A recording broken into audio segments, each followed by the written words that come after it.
Hi friends, instant bonda ఎలా తయారు చేసుకోవాలో చూసేయండి ఫ్రెండ్స్. ముందుగా ఒక గిన్నెలో 1 కప్ మైదం పిండి వేసుకోవాలి.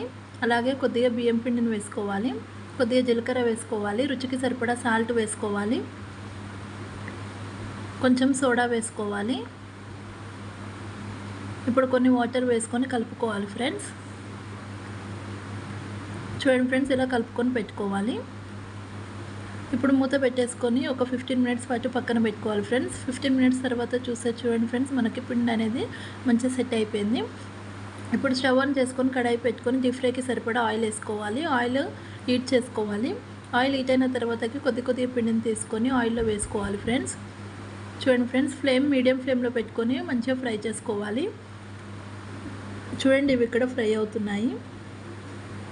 ఫైనల్గా మనకి ఇవి ఫ్రై అయిపోయాయి ఫ్రెండ్స్. ఇప్పుడు ఒక గిన్నెలోకి వేసేసుకుందాము. అన్నీ ఇలానే చేసుకోవాలి, అంతేనండి. Instant bonda ready. నచ్చితే like, share and subscribe to my channel friends. కొద్దిగా కారం వేసుకొని సర్వ్ చేసుకుంటే చాలా బాగుంటాయి. Bye bye.